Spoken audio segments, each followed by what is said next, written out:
really what we're going to speak to today when we go on a deep dive into this sorcerer, this soothsayer, Balaam. Balaam was the first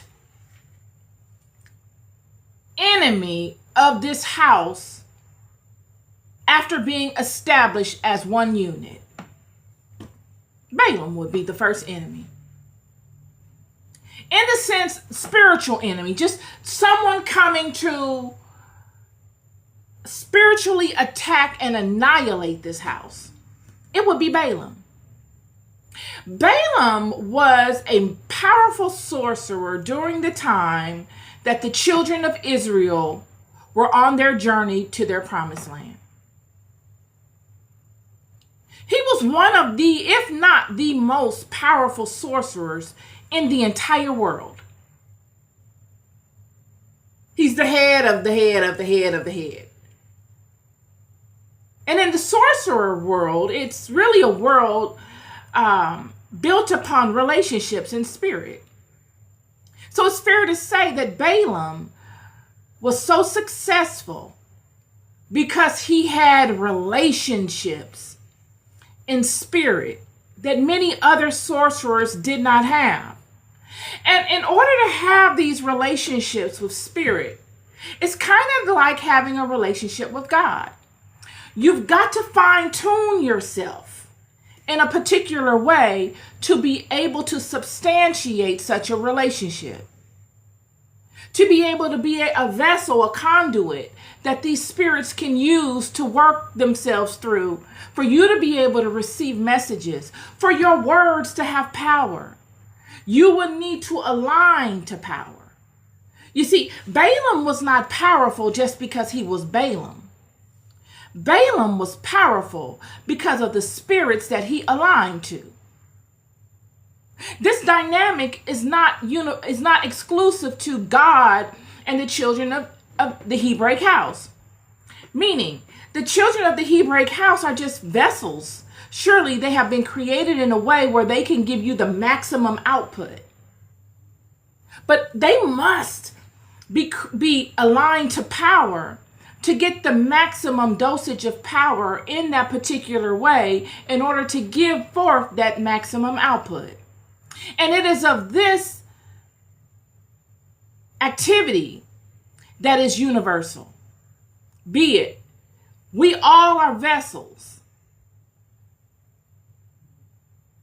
that must be aligned to power in order to give birth to maximum output. And Balaam is not a child of the house of the Hebrews. He's not an Israelite. But he is powerful because of the spirits in which he aligns to. And in order for him to align to such spirits, he must live a particular lifestyle. And it is this that sets Balaam apart. Balaam would have an upper hand or an advantage in this alignment because he would be fine-tuned by his fathers that came before him. You see, Balaam was born into this.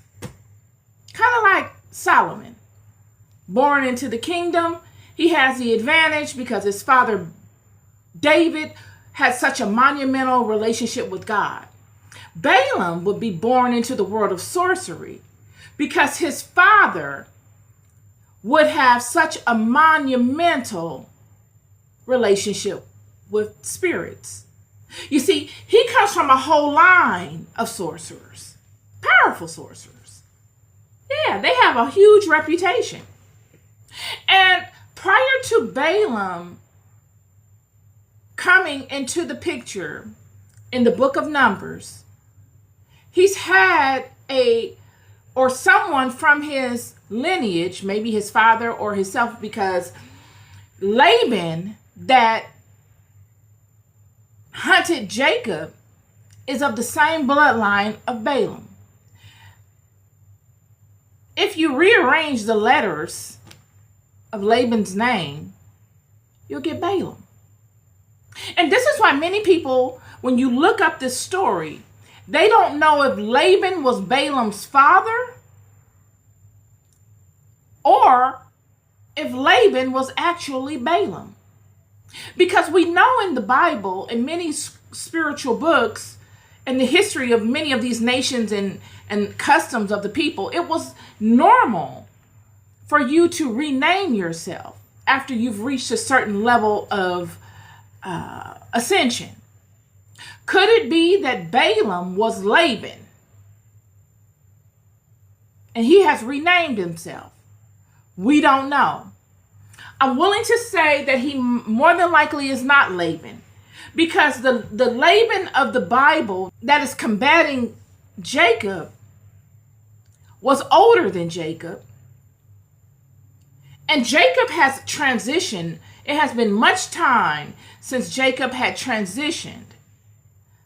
And even though people live long time during this era, I'm leaning on the notion that Balaam is not Laban. Balaam is the descendant of Laban.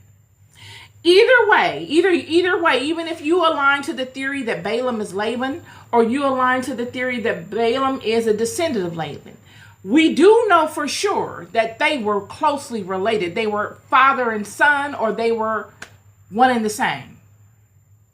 So Balaam has the advantage because he has tremendous levels of experience and he has tremendous relationships in the world of spirit.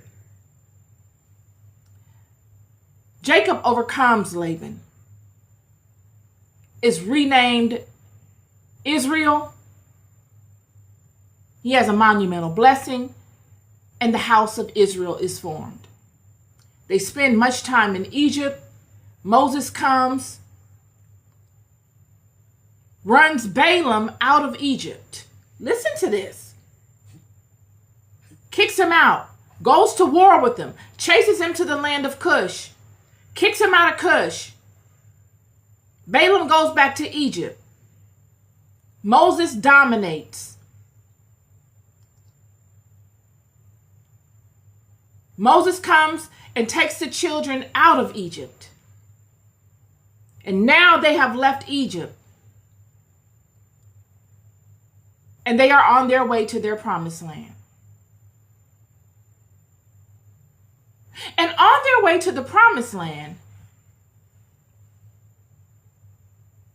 the Midians and the Moabites, yes, coagulate together. They see these children coming in the distance, per se. Not literally, but they hear rumors of the successes that these children have had.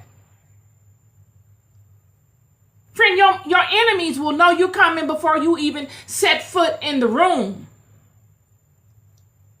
This is how insecure people are. They can never rest in their now and focus their attention on the things that they have going on,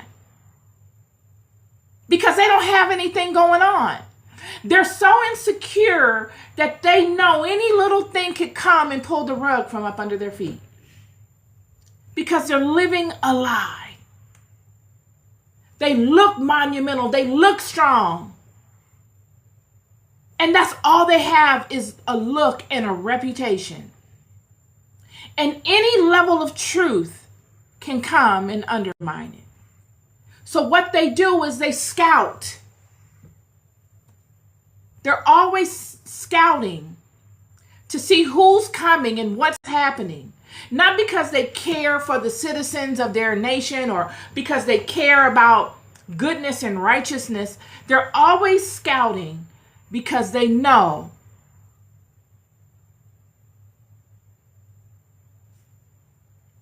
that clock is ticking. They're always looking at their clock.